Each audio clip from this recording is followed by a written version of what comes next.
What's going on, folks? Ted from Immersion here, and it's time to finally discuss the Survivor section as found in Van Richten's Guide to Ravenloft. This is a surprise breakout hit for me, and it is an entirely new mechanic for trying to incorporate horror as much as possible in a Dungeons & Dragons game. And what it does is develop an entirely new mechanics and set of stat blocks to run survivors.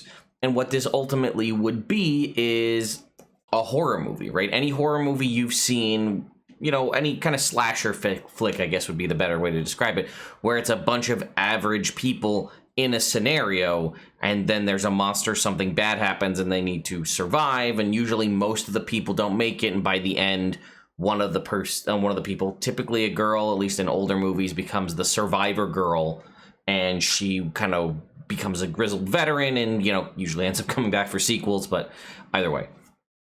So that's what we're going to talk about. It's in Chapter 4. It's the last section of the Horror Toolkit, and I really, really like it, but I do have some issues with it, which we'll talk about. Before I dive into that, though, I wanted to talk to you about the sponsor for today's video, Describe. Now, you know Describe. I've been talking about them for a while. It's an online tool with now over 2,700 different scenes where you can basically use their advanced team of writers to write immersive box text for you to use in your campaigns. They cover a variety of things. You can see they have integration with virtual tabletops, places, monsters, spells, characters, and so on. They're constantly updating. Look at this. You can see all the dates here. This is just today. Look at all the new things that have been added today, and there's more. Constantly adding new things, and they have a June giveaway going on right now to get a custom character art, which is awesome. You can never go wrong with custom D&D character art. $50 credit to Hero Forge and an annual hero membership.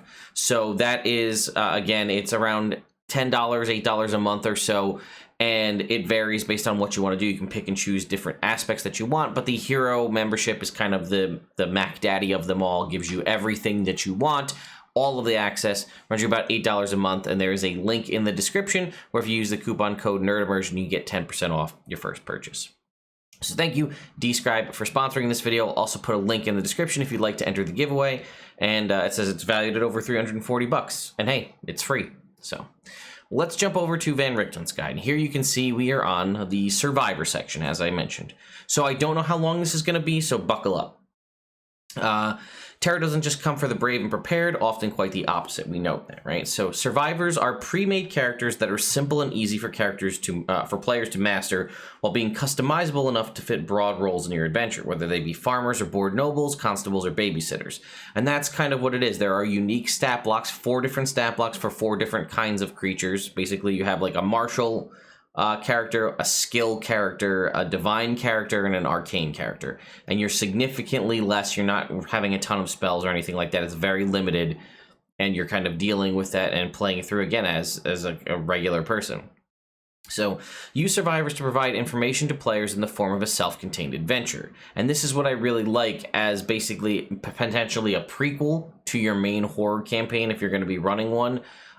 You could use this as how you provide the players with like the horror tragic story, the urban legend of what happened in the town. They actually get to play it, and then the characters that they made primarily for the campaign arrive, and that's how it goes. So even if it doesn't make sense for a campaign's characters to be present, here it is, for an event, survivors can provide players with a perspective they wouldn't otherwise have. For example, you might use survivors in the following ways. They serve as the first constables on scene during a serial killer's crime. Afterward, the player characters get involved in investigations, but now they know the details, so you don't have to like exposition them. They played it, so they know. Survivors give every player a part to play in one character's ominous nightmares, which is also interesting, such as those resulting from encounters with mind flayers. Survivors provide players front row seats to important historic events. It's one thing to hear about the massacre at Castle Ravenloft following Strahd von Zarvit's transformation, but it's another to play it. It says, Mind Taker Mists. The Mists frequently kidnap characters from across the multiverse and bring them into the domains of dread. It's not always just heroes that get brought in. It could just be unfortunate people in the wrong place at the wrong time. Terrible Freedom, Delightful Doom. Make sure your players know how long you plan to use these survivors and that they'll be playing their usual characters again soon. So again, like I said, this is not designed to be a long-running campaign, though that could be interesting.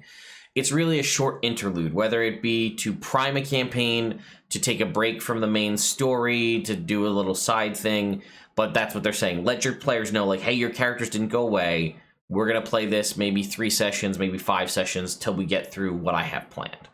Now, also let them know that survivors are designed to engage with terrifying circumstances, but their triumph over such threats is not assured. Again, they're people.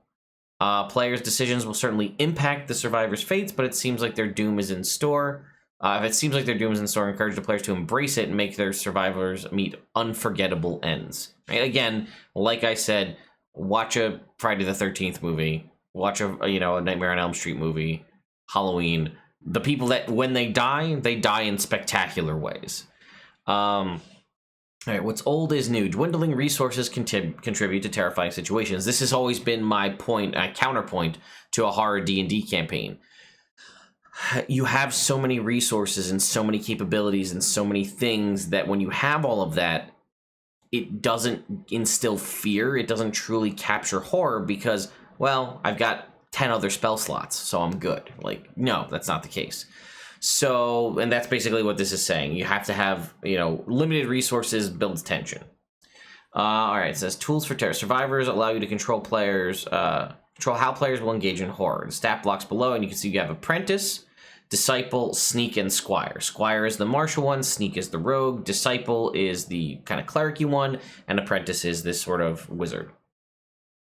Determine how you want to use the survivors in your adventure. If it's important to the story, perhaps all the players use the same stat block, right? If it's a group of, Thieves Guild, a temple, right? Maybe they're all disciples. Maybe it's like a wizard conclave, or they're all squires. They're all local constables, town guards, that kind of a thing. Let's see. A group of sneaks might all be detectives, while a band of disciples might, have to deal with a monastery, basically like I just said. And it says you can choose to either determine this for the players ahead of time or let them pick. And that's up to you based on what you're going to run. And it says when you plan on using survivors, determine how you'll use those stat blocks. Once you've determined what survivors to use, take a few moments to individualize them, make them unique. Because if you're making them yourself, don't make them generic.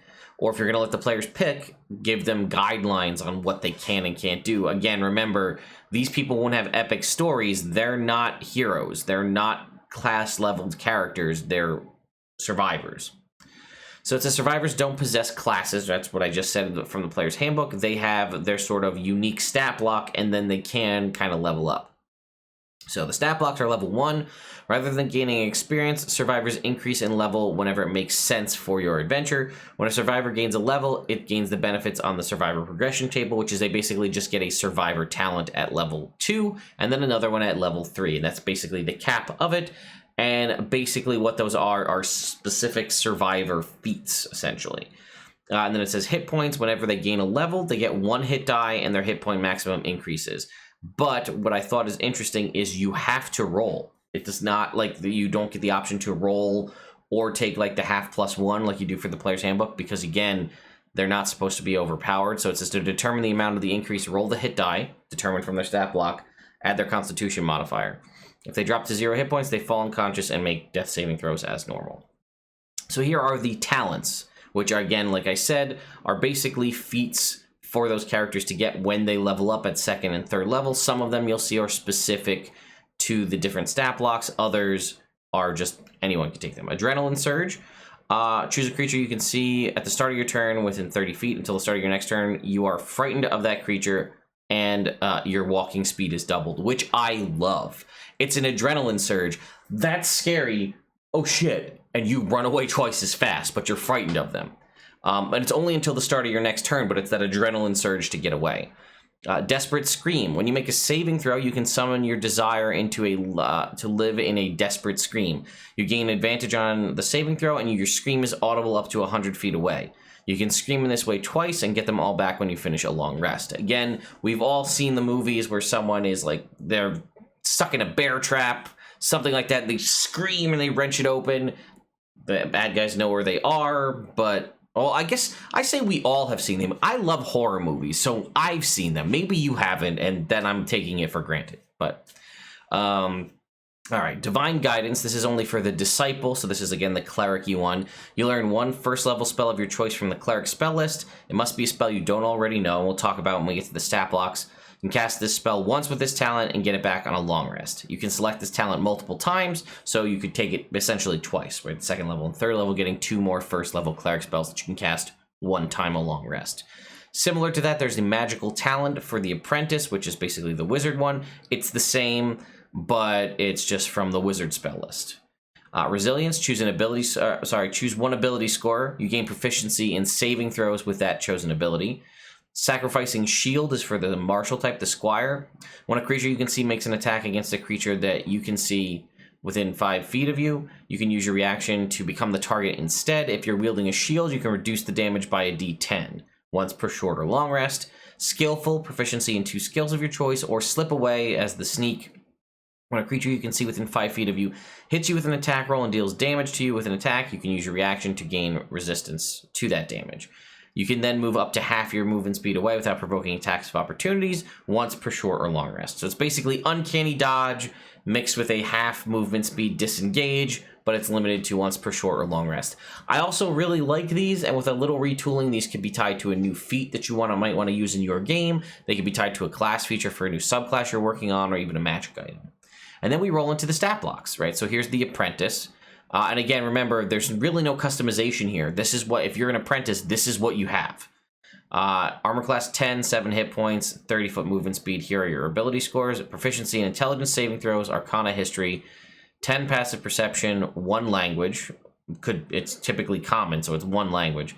You have a quarterstaff, which you're not very good at wielding because you're a wizardly type. You have burning hands twice a day with a DC 11. And then Firebolt, which just does a D10 fire damage.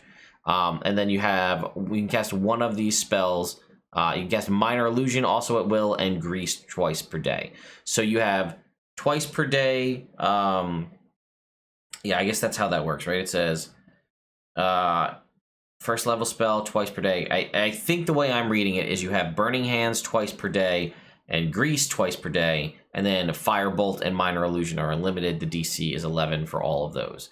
We have the Sneak with a 13 AC. They do have a shield, 9 hit points. They have Dex saving throws, Sleight of Hand, and Stealth, a little bit higher passive perception, and a Dagger that does a D4 plus 1 piercing damage that can be thrown, and they have the Disengage action as a bonus action all the time. That's their thing.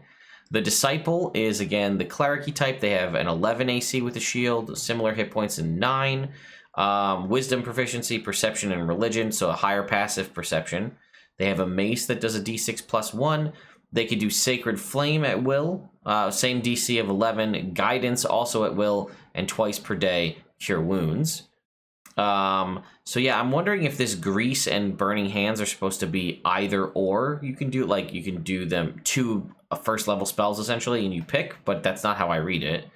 The Disciple obviously only has the twice per day, but they have healing and they have access to guidance, so that's useful. And then the Squire has the most hit points, are interestingly enough, not the most armor class, though the Sneak has that. 11 hit points here with 12 armor class with a shield, strength saving throws, athletics, proficiency, a long sword that does a D8 plus 1 slashing damage, or a D10 if wielded with 2 hands, and then they have a bonus action shove. While wielding a shield, you can shove one creature within 5 feet of you as a bonus action every turn. And that's it. And that's what I think is the unfortunate part about this, is it's an awesome concept. I love it. I love the stat blocks. I think they cover everything you need to cover. I don't think we need to have a bard version. I don't think we need to have a druid version. I think that they're fine. They're survivor types. And you can see how this could work. You have basically the hit points or so of a first level character. You have less abilities than a first level character will have. You don't have anything from your background. You have half as many skills, or in some cases like the Squire, only 1 skill at level 1. You don't have any racial features of any kind. And your ability scores, the highest ability score you have is a 12 or a 13. So nothing too crazy, right? And the lowest, it's basically, what is it? 8, 9, 10, 11, 12, 13 are your pretty much what your ability scores work out to be, something close to that. And I think it's amazing, but there's no adventure for it, and that bothers me. Like, the adventure contained in Van Richten's guide is a 1st to 3rd level adventure designed for characters with character classes. This is not. This is a whole new mechanic that I think is amazing, and I think I love the concept of it. And I'm sure the DMs Guild and other folks will release stuff based on this, but the fact that Wizards of the Coast didn't release a Survivor adventure in this book, or provide us a free PDF, or even a paid PDF that will give us a concept of how to use the Survivor system, like, I get it. I can look at it on paper and it all makes sense to me on how it's supposed to work, right? I think we can all get a general gist of how that's supposed to go. But what would be better would be to lead by example, include all this, and give us a primer adventure. It doesn't have to be very long, right? These characters aren't very hardy. Give us the slasher movie adventure, and then we can run it and then get an idea of, oh, okay, this is how it's supposed to go. This is how we're dealing, because you can't think about the balance, right? This is not like a challenge rating 1 creature is a very formidable foe for these characters. It could easily take them all out. Things you need to consider when you're handling this. So I think an adventure is critical, and it's a huge misstep on Van Richten's part to not have that included in this book. And that's really my biggest nitpick. Is it's a great system. I love it. I'd love to see more on it. Like I said, I didn't expect it to be here, but here it is. So I'm a big fan. I also like the concept of using it possibly to be your character's backstories, right? So we know there's backstories like something like the Haunted one background that you can take, where it's like you had some harrowing event in your past, and that's what your mechanical background that you choose in 5e as your background. You have the background feature like haunted. I forget what it says, but basically like people can see that you've been through the shit, and like that people stay out of your way because of it. How cool would it be to play a Survivor adventure with these Survivor characters, and that's basically you are playing the backstory of your character. Now, there's no guarantee that if you're playing with a whole party of people that the entire party will survive, but I would posit that that's almost better, because if that happens and one of those characters survives, that character now has this whole crazy epic backstory that they went through. They are the sole survivor of this crazy thing. They have the Haunted One background. The whole party got to group build their backstory, and now they're taking class levels. Maybe it's like a vampire story, and they survived through the night because they held up in a temple, and now they were a squire as far as like the survivor mechanics, but now they're taking levels in cleric because the church is how they survived the epic, the scary story that happened for their backstory. And then they get to meet all of the new characters that are the other party members, but they have that cool concept of being the expert who knows about vampires or whatever the case may be, because they lived it. They experienced all of this. They are the Ash from Army of Darkness who has gone through all of the horrors of Evil Dead and Evil Dead 2. Again, this is something that I'll reference because it's something that I love. And those of you who know what I'm talking about know what I'm talking about. Ash is a survivor. As these rules in Evil Dead. He is just a college kid trying to go away to a cabin in the woods to have fun with his friends and his sister and his girlfriend. And things go horribly wrong. And he slowly has to transition from baby-faced scared hero afraid to do anything to become an ultimate badass who leads armies and fights demons like it's second nature in Army of Darkness, as we transition in the Evil Dead 2 kind of the middle step. And that, I think, is a great, again, for those of you who know, a great analogy to how I envision you could use the survivor mechanic. Start off as just a person, build the backstory collaboratively, and who knows, maybe the whole party survives, maybe only 2 members of the party survive, and then they meet the other 2 members of the character. And again, if you're playing in a horror-themed campaign, that's great. They've got knowledge about the stuff, but you don't have to. You could use this as the backstory for any other standard D&D campaign, but you got to collaboratively build that character's backstory at the table for everybody. And I think I'd like to see more mechanics like this, where we could run prequel things prior, like you have your session 0, you set up your rules and all that kind of stuff, and then you do this, where you build the characters' backstories as part of this. That the only thing is that would kind of remove the player's ability to determine what their backstory is. And I know some people like to write 1,000-page backstories to have prep for the DM from the start of, session 1. You have to relinquish that control and play through this, but I ultimately think this might be a more memorable backstory than whatever you can write for yourself.